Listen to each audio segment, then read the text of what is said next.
Looking for a guaranteed way to create content that resonates with your audience? Start a podcast.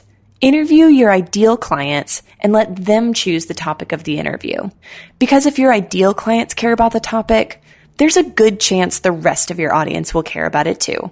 Learn more at sweetfishmedia.com. You're listening to the B2B Growth Show, a podcast dedicated to helping B2B executives achieve explosive growth. Whether you're looking for techniques and strategies or tools and resources, you've come to the right place. I'm Jonathan Green. And I'm James Carberry. Let's get into the show.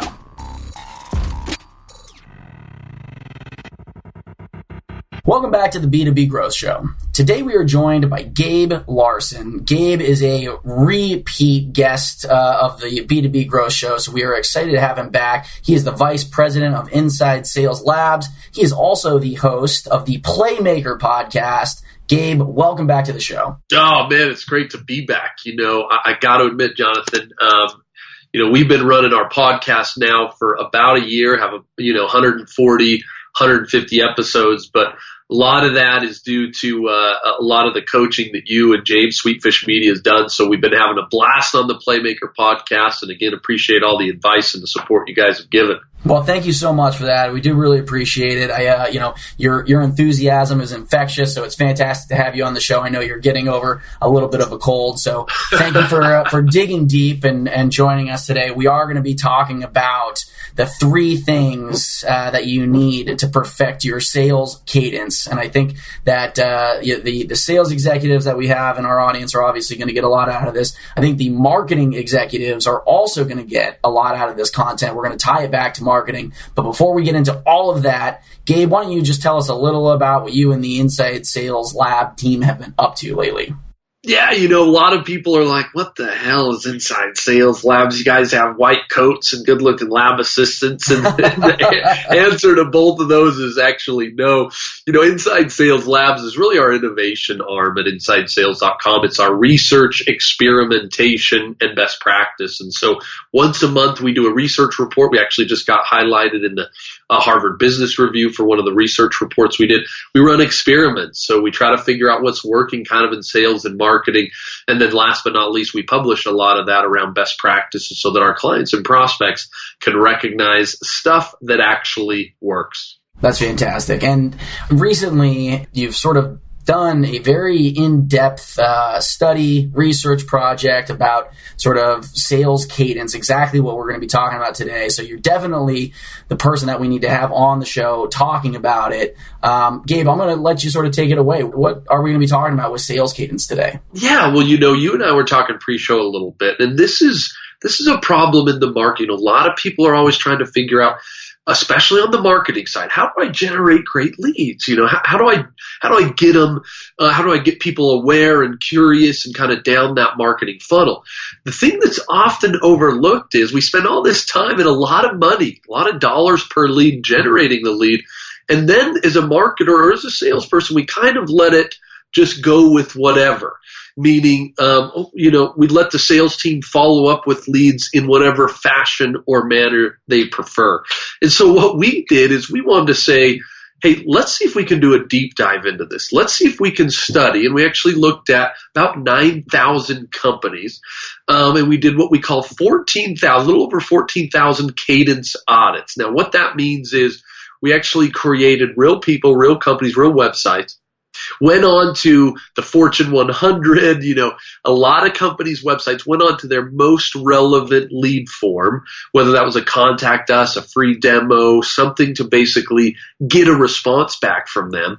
And we said, we're just going to measure it. As an external auditor, we're going to see what people did. And so we got about 14,000 of those across 9,000 companies.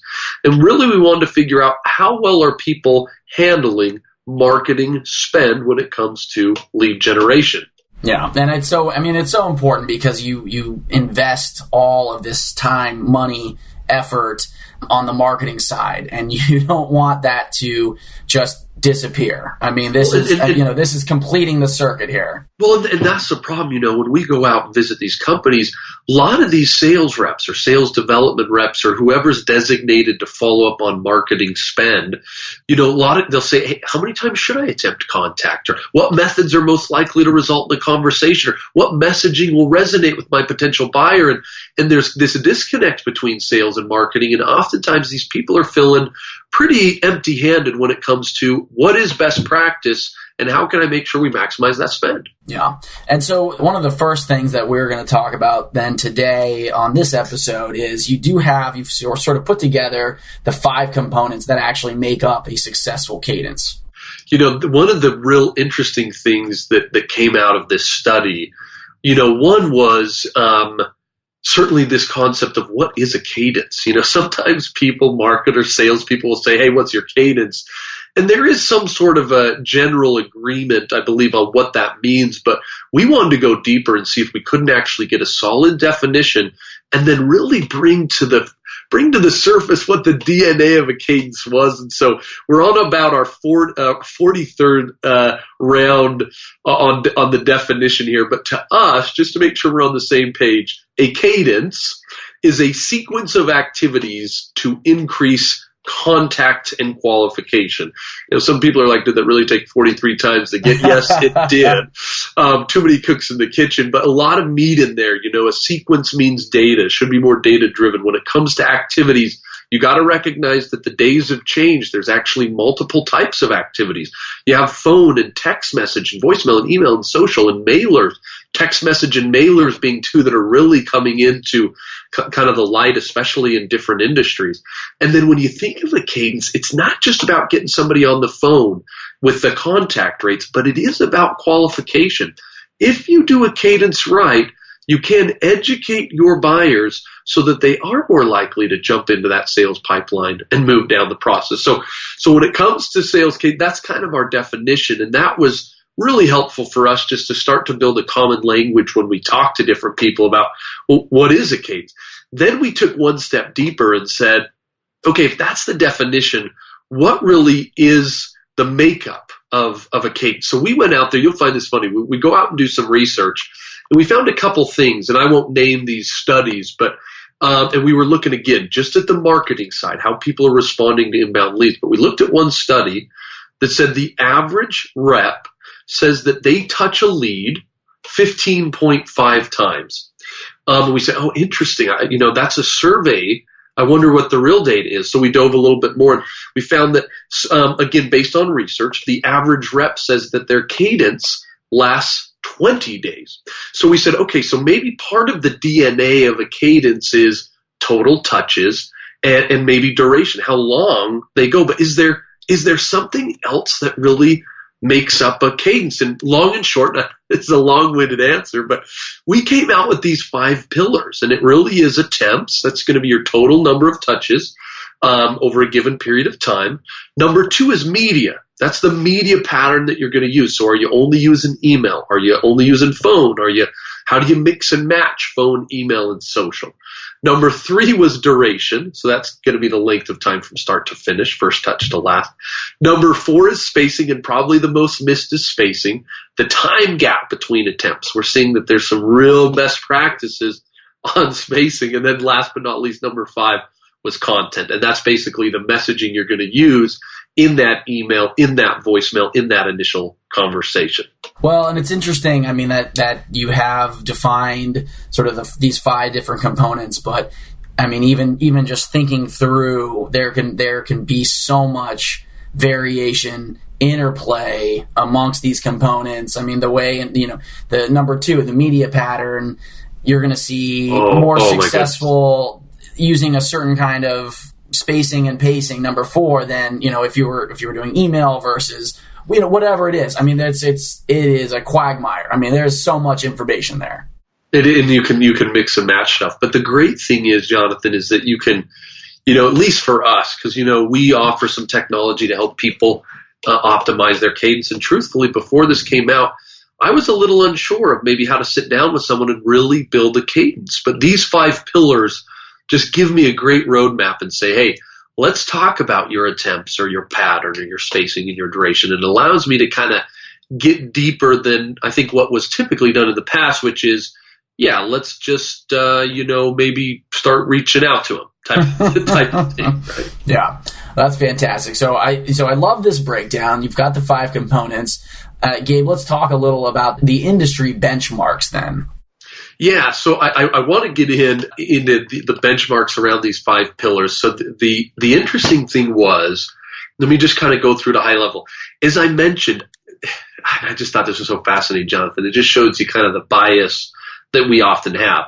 When you ask sales reps, and again, I've got both my internal data and an external data piece, so let me just reveal both of them. When you ask sales reps how many times, that's attempts, that they follow up on inbound leads, one study says 15.5, another study says 12.1. When we actually audited, when we actually really looked at the data, what people really did, the number was at 4.05. Wow. That's like a 300% difference Yeah. in what we think we do versus what we actually do.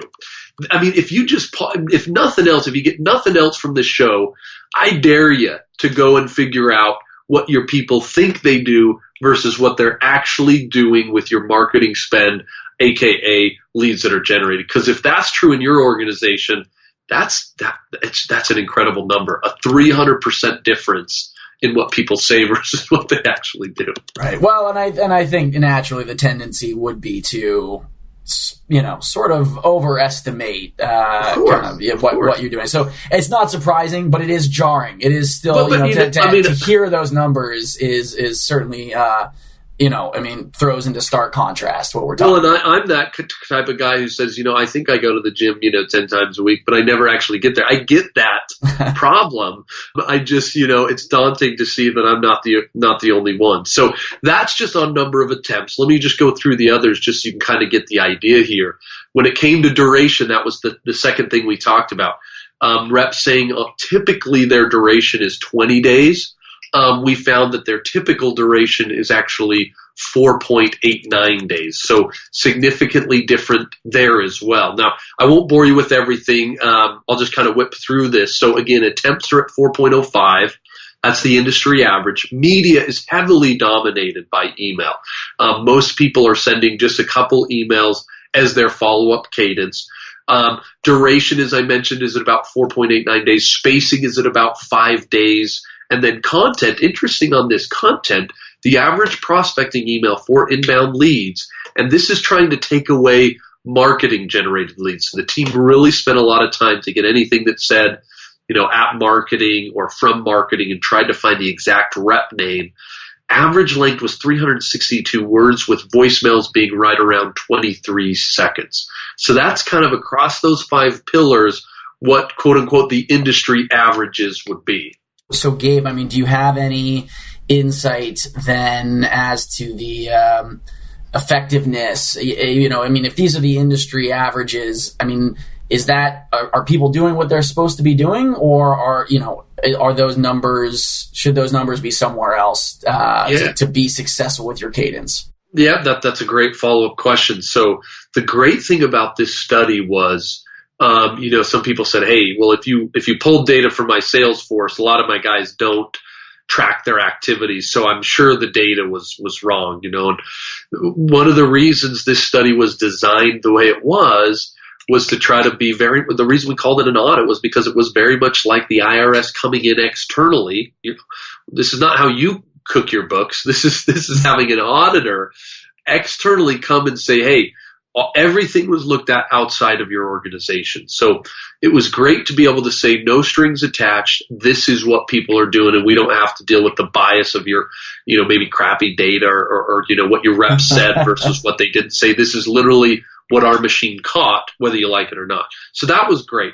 But what that didn't allow then was for us to really dive deep into say, hey, which cadences were most effective? Which ones led to better results because we did this as a third-party external auditor.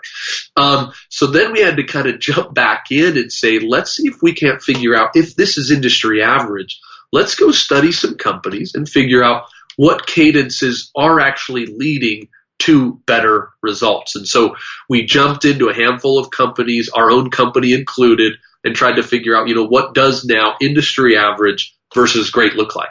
Yeah. And I also have to imagine then, Gabe, that the results, the advice, everything can be very industry specific. So I know that you also have some numbers when it comes to sort of what industries have been performing the best and what industries have been performing the worst across these 5 components. Yeah. That is difficult. It's you want to take a general study like this and say, hey, here's what's happening, and then here's what, maybe best practice is or is not. And you certainly saw one of the big differentiators was this idea of industry. So for example, duration was very long. In the software industry, duration jumped all the way up to almost 60 days. Whereas in transportation, it was in kind of the low single digit beginning teens numbers. So, and that would be just one example. If you jump into the spacing concept, if I remember right, finance had really tight spacing, whereas healthcare, they were more in the 1 to 2-ish range. Whereas healthcare then jumped up and went for a full business week, 5 or 6 days. And so it's interesting to see that by industry, you're going to run into some real differences as to kind of what the benchmarks are. Again, benchmarks and best practice are going to be 2 different things, but recognize that by industry, you probably need to be thinking about something slightly different. Well, and Gabe, you are certainly the expert when it comes to sort of developing this sales cadence. You've done the research. You and your team at Inside Sales are doing fantastic work. I have to imagine if any of our listeners are interested in getting a little bit more specific, they want some feedback on their particular industry, their particular company. They want to reach out. They want to connect with you. What's the best way for them to go about doing that? Yeah, the best thing about the study was just a little tool we built on top of it. It's called Cadence Assessment. And because we found just kind of as we were ending, there's differences between verticals and industry. And maybe if I'm more of an inbound sales development rep, somebody who responds to leads versus someone who maybe just goes out cold to target accounts, cadence is very widely when it comes to different motions and industry. So what we ended up doing is we built this tool, and it's probably not super duper scientific, but it gives you a great idea as to where you might want to be. So if you go to cadenceassessment.accelerateInsideSales.com, one more time, that's cadenceassessment.accelerateInsideSales.com, you can actually plug in what your cadence is, say, hey, this is how many calls we do, this is how many emails, and we'll basically score it. We'll say, hey, based on the research that we have, we'd consider you a poor cadence. This is probably where you want to be based on looking at industry and motion and some of those other filters. So that's probably the most actionable, because a lot of people, they have a hard time measuring their cadence. They get into their CRM and they talk to their people, and people tell them they're doing great. Their CRM, they can't pull it out. And so they're like, oh, where should we be? This is probably the best first step. Again, cadenceassessment.accelerateInsideSales.com. That's perfect. Well, and if anyone didn't catch that, we'll make sure to include that link in our show notes. Again, we were talking today with Gabe Larsen. Gabe, thank you so much for taking some time out of your day, sharing your expertise with us here on the show. And again, also everyone, make sure you go check out the Playmaker podcast. Gabe is the host of the Playmaker podcast. So thank you very much, Gabe. Appreciate having you on the show. Thanks. Take care. If you've been getting value from this podcast, you can help us reach more people by reviewing the show on iTunes. Here's how you can leave a review in less than a minute. Open your podcast app and tap the search icon in the bottom right corner. Type in B2B Growth, then select our show. Once you're there, tap the Reviews tab and tell us what you think of the show. These reviews help us out a ton. Thank you so much for listening. Until next time.